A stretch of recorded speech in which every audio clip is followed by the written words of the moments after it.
Boa tarde a todos, colegas, amigos, alunos. Fico até meio desconfortável, né, falar de um tema assim tão próprio, né, sentença, com o Dr. Sidney aqui, que já esteve aqui em Cascavel também há algum tempo. Mas fico muito feliz com o convite, espero contribuir com algumas informações a respeito dessa nova ideia. Na verdade, não houve mudança específica em relação ao tema sentença, mas em relação a essa nova ideia que todo mundo implantou sobre a sentença líquida, né? Então, a ideia foi assim, os pedidos devem ser líquidos, então, naturalmente, ou consequentemente, a sentença tem que ser líquida. Mas não é bem assim. Não é bem assim nem que os pedidos têm que ser totalmente líquidos e nem que, com isso, a sentença deva ser líquida também. Eu fiz um panorama aqui, até pedi para falar antes que o Dr. Sidney, porque eu tenho alguns compromissos depois. Eu fiz um panorama assim, de antes da reforma, com a reforma e buscando os elementos também do CPC de 73 e do CPC de 2015. Bom, o que tínhamos antes da reforma trabalhista, né? Nós tínhamos 3 procedimentos, na verdade, né? Mas um procedimento em desuso, que é o da Lei 5.500 e 74 e 80, e os 2 procedimentos que a gente mais utiliza no processo trabalhista, que é o sumaríssimo e o ordinário, né? Ambos disciplinados na CLT, fora aquele ordinário que nós temos na lei especial. O sumaríssimo disciplinado lá no 852A, que foi criado por uma lei em 2000, e o ordinário a partir do 837 da CLT. Bom, o que previa o procedimento sumaríssimo? E previa ainda, porque nada mudou, né?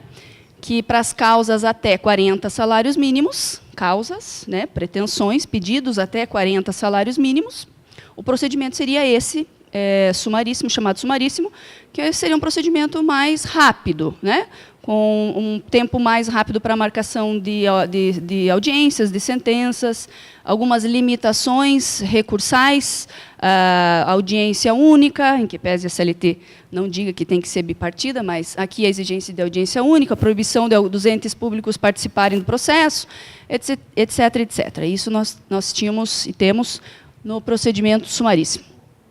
E qual era a exigência do procedimento sumaríssimo, e ainda é? No 852B, inciso 1º, de que o pedido deva ser certo, a expressão ou determinado, e indicar o valor correspondente, né? Existem muitas críticas sobre o ou ali na doutrina, de que, na verdade, é e não ou, que o pedido deva ser certo e determinado, né? Ou não ou, e indique o valor correspondente, né? Como que é a sentença no procedimento sumaríssimo? Não há nenhuma indicação de que a sentença deva ser líquida, né? São esses os requisitos da sentença no procedimento sumaríssimo, que o juiz vai, na verdade, julgar conforme os elementos de convicção, fazer um resumo dos fatos, inclusive dispensando o relatório. Isso no procedimento sumaríssimo. No procedimento ordinário, como era, e agora mudou, né? Procedimento ordinário, excetuando, então, as causas lá do 852, nós temos no procedimento ordinário causas superiores a 40 salários mínimos, né? 1 centavo a mais que 40 salários mínimos, então, enquadraria no procedimento ordinário, né? O valor da causa, não havia nenhuma indicação para que o valor da causa fosse o valor correspondente aos pedidos, nem indicação que os pedidos fossem líquidos. Então, o valor da causa dado no procedimento ordinário era um valor estimativo, né? Então, eu faço os pedidos e no valor da causa eu coloco necessariamente acima de 40 salários mínimos, ainda que os meus pedidos não tivessem expressão para tanto. Essa era a prática aí, do procedimento ordinário. Já vou falar mais sobre isso. E como que era, e é a sentença ainda, porque isso não mudou especificamente, no procedimento ordinário? O 832 elenca os elementos da petição da sentença, que são os mesmos elementos lá do processo civil, que é o resumo do pedido, o nome das partes, a apreciação das provas, fundamentos e a conclusão, né? Que é o relatório, fundamentação e dispositivo. Mesma coisa que nós temos lá no CPC. E no parágrafo 1º do 832 diz que, se for procedente o pedido, o juiz tem que determinar, na verdade, o prazo e as condições para cumprimento, né? Não vemos aqui, novamente, nenhuma obrigatoriedade sobre a liquidação dos pedidos na sentença. Por outro lado, o artigo 833 da CLT, ele menciona que o juiz poderia corrigir erros de cálculo na sentença, né, levando a crer que a sentença poderia ser líquida, e pode. Na verdade, não há proibição nenhuma da sentença ser líquida, né? A questão aqui é que ela deva ser ou não, né? E o 879, para encerrar a situação da sentença, diz que, se líquida, a sentença tem que ser previamente liquidada para partir, então, para a fase executiva, né? Então, a conclusão que eu chego, pela que temos antes da reforma, é de que, na CLT e na legislação pertinente, não tínhamos a obrigação de uma sentença líquida, correto? Muito bem. Valor da causa era obrigatório ter? Não era, e nem ainda constou na nova legislação a obrigatoriedade do valor da causa, né? Em que pese a doutrina, né, discuta muito sobre o valor da causa como requisito da petição inicial, né? Alguns dizendo que é sempre requisito, outros dizendo que nunca é requisito, e outros ainda, terceira linha, que é a majoritária, dizendo que seria obrigatório no procedimento sumaríssimo, por conta dos pedidos que teriam indicação do valor, né? Muito bem. O que víamos na prática em relação, antes da reforma, em relação ao procedimento sumaríssimo e o procedimento ordinário? Eu busquei, em pesquisas pela internet, sentenças líquidas em TRTs do Brasil. São poucas, inclusive no procedimento sumaríssimo, né, raríssimas no procedimento ordinário.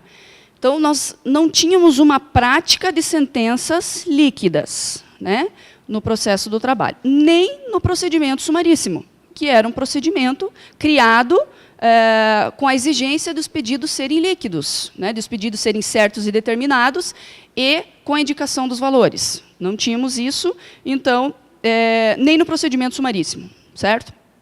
O que acontecia?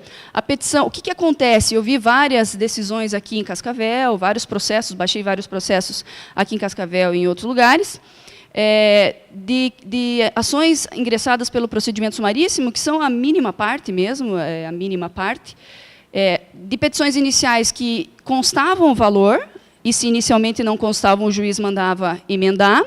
Então, havia indicação dos valores, seja por emenda ou por vontade original da petição inicial. A defesa geralmente não impugnava esses valores da petição inicial, e a sentença não se manifestava também sobre esses valores, né? Não apontava valores, não era líquida, por fim, né?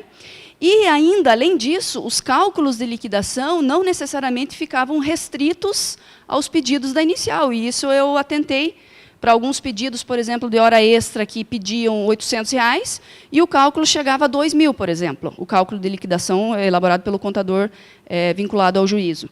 Então, nós tínhamos pedidos líquidos, sim, não necessariamente condizentes, não instruídos com memória de cálculo, quase nenhum, na verdade, eu não vi nenhum instruído com memória de cálculo.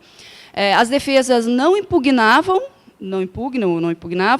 esses pedidos, e a sentença não era líquida. Esse é o cenário do procedimento sumaríssimo, né, até então. Em relação ao procedimento ordinário, como eu já falei, no procedimento ordinário, a praxis, né, a prática é de formular pedidos, não necessariamente com expressão acima de 40 salários mínimos, mas com indicação dos acima de 40 salários mínimos no valor da causa. Por quê? Justamente porque os advogados fogem dos cálculos, né? Por assim dizer, não é a praia, né? Nem na graduação nós temos matéria para isso, de cálculo, né? Então, como ninguém exige, o pensamento que eu estou reproduzindo aqui, que deve ser da maioria, como não há nenhuma exigência do valor ser vinculado, o valor da causa ser vinculado aos pedidos, ou eu indico um dano moral lá para dizer que tem uma expressão maior na minha petição inicial, e eu coloco o valor da causa acima de 40 salários mínimos. Estou livre dos cálculos, isso antes da reforma, né? Estou livre dos cálculos, e o procedimento segue o procedimento mais demorado, que é o mais complexo, que é o ordinário, né? Os juízes discutiam sobre isso quando era flagrante, assim, por exemplo, eu fiz um pedido de horas extras num contrato de 1 ano, e eu coloquei o valor da causa de 50 salários mínimos. Os juízes geralmente não discutiam isso, mandavam eu emendar para adequar o procedimento sumaríssimo. Tem juízes que sim, né? Aqui em Cascavel eu não via isso muito, mas aqui perto tem juízes que são mais criteriosos e avocavam o processo para si, e mandavam o autor emendar a petição inicial, e mandam o autor emendar a petição inicial para adequar os pedidos à expressão deles, que era uma expressão evidente de menos que 40 salários mínimos. Mandando emendar a petição inicial, ajustar o procedimento sumaríssimo, indicar os valores e colocar a liquidação desses pedidos. Eu vi várias vezes isso, não aqui em Cascavel, mas fora. Então, nesses casos, o advogado, então, ou ele acrescentava pedidos, né? E isso não é incomum acontecer, ou indicava um valor, por exemplo, ou fazia um pedido, acrescentava um pedido de indenização por danos morais e dizia que passava de 40 salários mínimos, né? Mesmo assim, eu vi o juiz, esse mesmo juiz, que é aqui na nossa jurisdição próxima, pedir para intimar novamente, porque a expressão dos pedidos não era acima de 40 salários mínimos. Mas, enfim, isso só para dizer que, em regra, o procedimento ordinário era um procedimento padrão de no mais de 90%, acredito eu, que das ações, mesmo para as ações de pequeno potencial que não fossem de 40 salários mínimos. Justamente para não indicação desses valores que demandariam um cálculo, seja pelo próprio advogado, seja por um contador, né? Certo.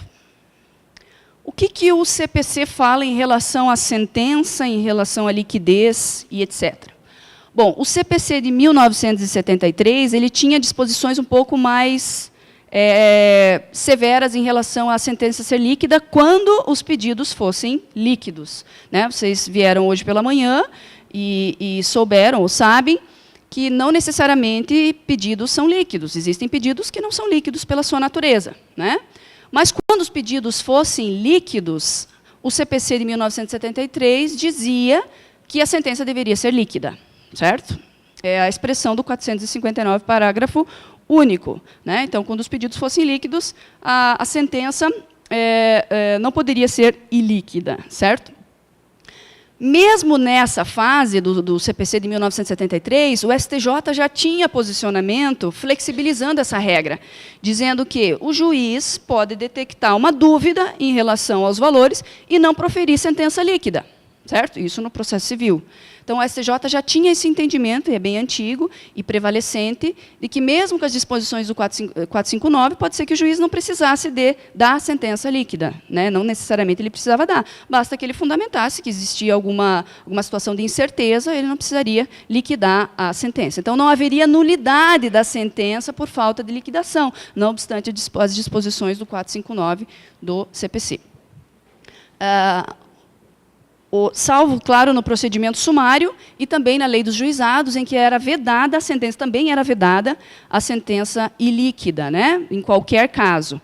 E foi só nesses casos de juizados que eu vi decisões na justiça anulando sentenças, porque no juizado as sentenças foram ilíquidas. Isso pelo procedimento mais enxuto dos juizados especiais.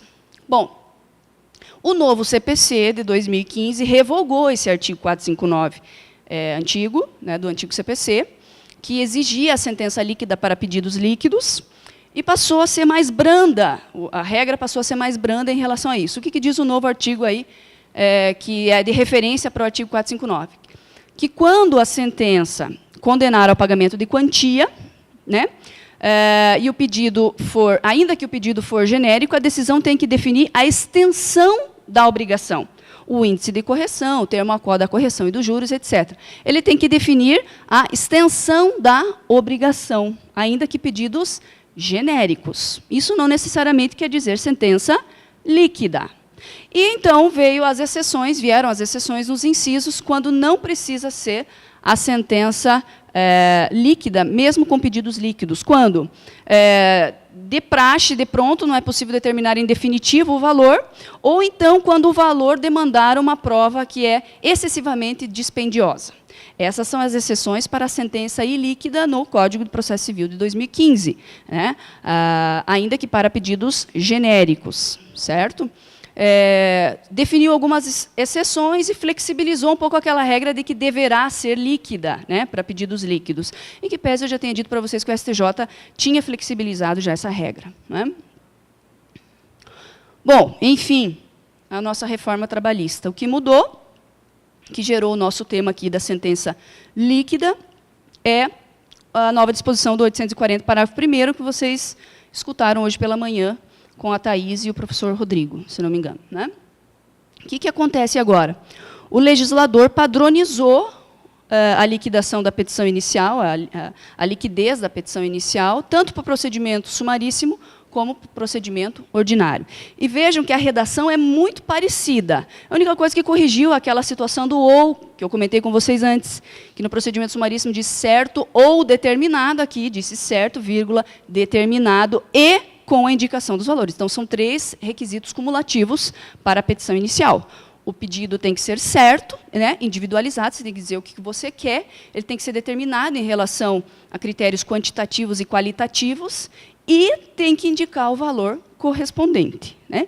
Não me parece, não tenho dúvidas em relação que a exigência é de que a petição inicial contenha o valor dos pedidos, né, para que não seja extinta, certo?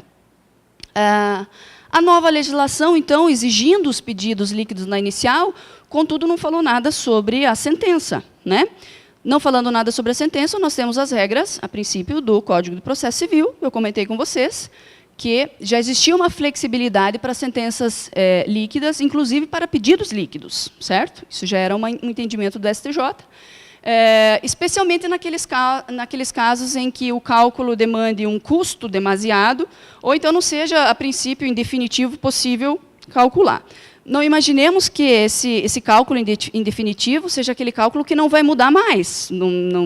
Certamente não é esse, porque o valor pode mudar, porque podem ter recursos e os pedidos podem ser alterados, né? Enfim, mas que dependa de uma outra situação que não aposta no processo, e por isso não seria possível a liquidação. Em relação ao valor da causa, também não foi elencado como requisito da petição inicial, isso não mudou, poderia ter sido elencado, corrigido isso, porque até então a gente usa o Código de Processo Civil, que elenca como requisito da petição inicial o valor da causa. Então, aqui, como a doutrina já tinha se posicionado que ele seria obrigatório nas causas do sumaríssimo, por conta do pedido ser líquido, agora, necessariamente, no rito ordinário, no procedimento ordinário, como também os pedidos serão líquidos, o valor da causa me parece necessário, indispensável, né, para a aferição do procedimento. E fixação da sucumbência agora, né? Bom, conclusões. A sentença líquida é um dever ou uma faculdade? Acho que não me parece difícil entendermos que, no processo de trabalho, especialmente, é uma faculdade do juízo, né? Não há nenhuma regra exigindo isso, inclusive no processo civil, né? Inclusive no processo civil, que, além de prever exceções às sentenças, quando os pedidos são líquidos ou genéricos, ainda há jurisprudência do STJ flexibilizando, minimizando essa exigência. Por mais que a instrução normativa do TST 39, que veio indicar alguns artigos com possibilidade de aplicação e vedada a aplicação, tenha remetido ao artigo 491, que fala sobre a sentença líquida e as exceções, não tenha se manifestado essa instrução normativa nem pela proibição e nem pela sugestão de aplicabilidade, certo? E, para a gente encerrar essa ideia, não temos o dever constitucional de liquidez da sentença, isso é óbvio, né? Lá só existe o dever constitucional da publicidade e da fundamentação, né? Então, a minha conclusão, diante desses parâmetros, é de que uma sentença ilíquida, mesmo com pedidos líquidos, não pode ser considerada nula, certo? Relembrando que, no judiciário, as sentenças que eu vi anuladas por conta da iliquidez foram do juizado especial, que há uma disposição específica sobre a liquidez da sentença em qualquer caso, sem exceções, certo? Muito bem. E em relação à sucumbência, né? Que a ideia que todo mundo construiu foi de que, primeiro, se os pedidos são líquidos, a sentença teria que ser líquida. Não é bem assim, a gente conversou sobre isso agora. Mas em relação à sucumbência, então, como que ficará a sucumbência se eu não tenho, se a sentença não vai ser líquida, né? Será que, então, nós teremos só critérios de fixação de sucumbência na sentença, do tipo porcentagem sobre o que ganhou e porcentagem sobre o que perdeu? Até porque, se o processo se a ação é de improcedência, ok. Se a ação de improcedência, a sucumbência é sobre o valor da causa. Mas e se a sentença é de procedência parcial, né, em que vai ter sucumbência tanto para o advogado reclamante como para o advogado da reclamada? para o advogado reclamante, os honorários serão calculados sobre o valor da condenação, de 5% a 15%. Mas para o advogado da reclamada, os honorários serão calculados de 5% a 15% sobre o proveito, é o que diz o 791 da CLT, 791A da CLT. Serão calculados sobre o proveito que a reclamada obteve no processo. Qual foi o proveito que a reclamada obteve no processo? Me parece que são aqueles pedidos que não foram julgados procedentes, né? Inteiros ou parciais, isso eu não sei, isso o Dr. Sidney vai falar para nós depois, né? Se, por exemplo, eu postulei horas extras, e 2 horas extras diárias, e só obtive sucesso em 1 hora extra diária, se a minha sucumbência será sobre essa 1 hora diária que eu pedi e não foi procedente, ou então, se como eu ganhei o título, a verba, não teria sucumbência porque eu fui vencedora no título, na verba, horas extras, ainda que não na totalidade. Acho que isso vai ser uma construção com o tempo, certo? Bom, então, se nós não temos valores na sentença, só aquele valor estimado, então, de duas, uma me parece. Ou o juízo vai estimar o valor do proveito que a reclamada teve no processo, né? Ou ele vai estimar, com base na petição inicial, ou não, né? Pode ser que, então, ele verifique a petição inicial, os pedidos que foram sucumbentes e o que foi procedente, e, sobre os sucumbentes, fixe a indenização de 5% a 15%, sem necessariamente liquidar o valor da sucumbência, somente fixando os critérios. Então, fixe a sucumbência de 8% sobre o proveito econômico obtido pela reclamada, com base nas verbas tais. Ou, então, se a petição inicial líquida agora, poderia simplesmente pegar os valores das verbas que foram procedentes, né, que foram improcedentes, simplesmente somar do que o autor colocou na petição inicial, somar e aplicar a porcentagem de 5% a 15% sobre os valores que estão na petição inicial. Mas e se esses valores da petição inicial tiverem sido contestados pela defesa? E que eu acho que deverão ser contestados, impugnados na defesa, né? Então, qual valor o juízo adotará para a fixação da sucumbência? Se eu indiquei 3.000 para horas extras e a ré falou que era 1.000, que era 1.000, eu indiquei 3.000. Então, teremos alguns problemas aqui, solucionáveis, obviamente, mas não me parece que a fixação de sucumbência necessariamente esteja atrelada à sentença líquida, certo? Existem outros parâmetros que o juízo pode providenciar para a fixação dessa sucumbência. Inclusive, deixando o valor, a liquidação do quantum da sucumbência para a fase de liquidação. Então, na fase de liquidação, me parece que o contador, além de calcular, vejam comigo, além do contador calcular o valor da condenação, talvez o contador deva calcular agora o que o reclamante perdeu, né? Os pedidos que fracassaram, né? Nós tínhamos no cível, não sei, nós já tivemos sentenças no cível, naqueles casos de ações revisionais de banco, sabe? Que eu pedia o expurgo da dívida, etc. E as sentenças fixavam sucumbência assim, 15% sobre o valor que o banco alçou êxito em apurar e 10% sobre o que o credor conseguiu provar que era abusiva a dívida. Então, nós tínhamos assim, não sei se alguém de vocês já tiveram algum tipo de condenação em honorários assim, fixação de procedência sobre o proveito de um e sobre o proveito de outro. Era muito ruim, era fixado assim na sentença, e depois, em liquidação, apurava-se o valor. Mas era muito ruim esse tipo de fixação, porque você não sabia nem se você teria alguma coisa, ainda mais que mandava compensar os créditos, agora essa regra foi mudada, né? Mas mandava compensar os valores dos honorários, a gente não sabia nem se ganharia honorários ou não, porque eu não sei quanto da dívida foi mantida e quanto o banco conseguiu dizer que era devido e quanto o credor provou que era abusivo, que era geralmente aquela situação dos juros abusivos, etc. Então, eu não sabia, inclusive, se eu teria algum valor. E aconteceu de a gente chegar no valor, na liquidação e não tinha honorários. Porque, na época, compensava e o valor se anulava. O valor que era devido para o credor se anulava, dependendo do caso, né? Bom, seria viável seria viável uma sentença líquida? Viável. Acredito que sim, viável sim. E o que nós teríamos numa sentença líquida? As discussões dos cálculos se antecipariam para a fase de conhecimento, certo? Porque com uma sentença líquida, eu, diante de uma sentença líquida, credora ou devedora, reclamante ou reclamada, eu teria que necessariamente discutir esses cálculos através de recurso ordinário. Se vocês procurarem decisões no país sobre isso, tem bastante discussão, porque tem alguns tribunais, não sei se o professor falou agora de manhã sobre lugares que de praxe as sentenças são líquidas. Eu pesquisei o tribunal da 8ª região, da 18ª e da 23ª região, que tem comumente sentenças líquidas.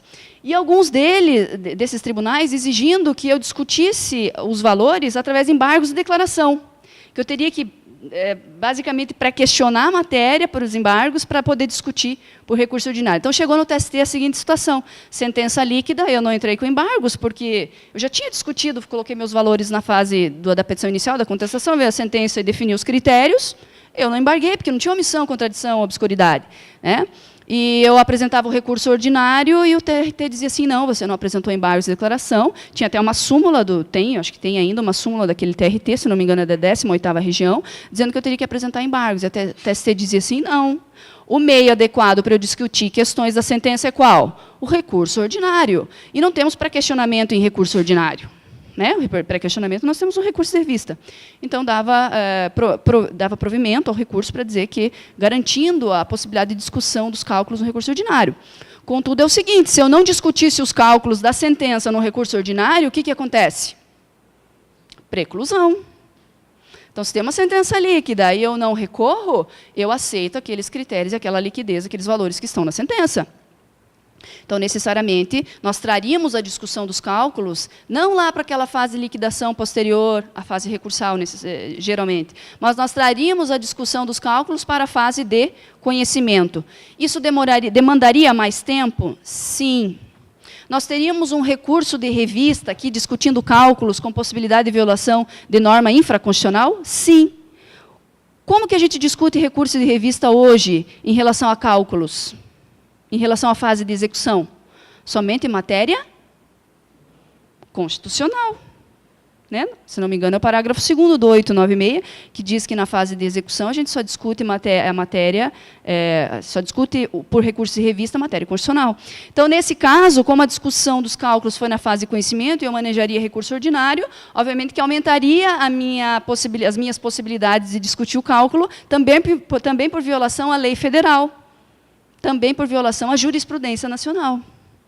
Porque nós não estaríamos na fase de liquidação nem na fase de execução, estaríamos na fase de conhecimento. E isso esvaziaria a fase posterior de liquidação, obviamente. Né? Os cálculos seriam discutidos aqui em primeiro grau, subiria, o TRT teria que se reorganizar também para a Câmara, para uma turma especializada que julga discussão de cálculos, julgaria os cálculos, transitaria em julgado, voltaria o processo não para a liquidação, voltaria o processo para a citação do devedor para pagamento, que é a execução. Nós elidiríamos a fase de liquidez. Isso garantiria mais rapidez ao processo? Não necessariamente. Talvez, pelo contrário, maior demora, por conta de que a discussão agora ficaria em primeiro grau, e também porque a margem para o recurso de revista aumentaria, as hipóteses de cabimento do recurso de revista aumentaria. Certo?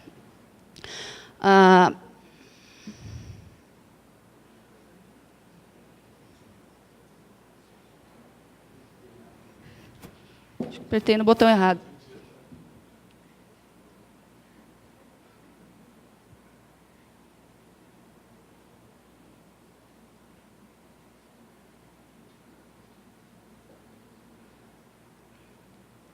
Esse controle ele é oposto, as flechinhas são opostas ao meu.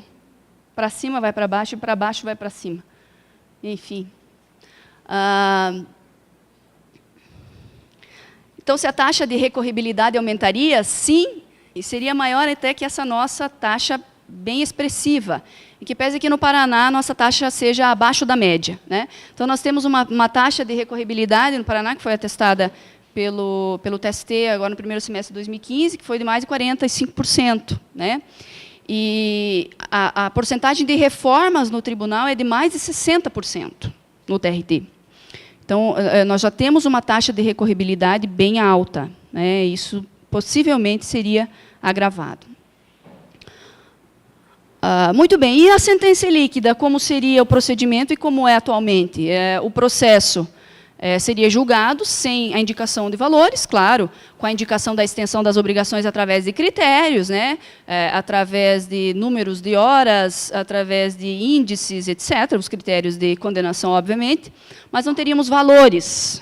O juiz teria que indicar o percentual da sucumbência sobre o valor da causa em caso de improcedência, ou sobre o proveito obtido em caso de sucumbência parcial, né, seja acatando os pedidos, os valores indicados na petição inicial, ou então por valores meramente estimativos, que seriam depois calculados na fase de liquidação.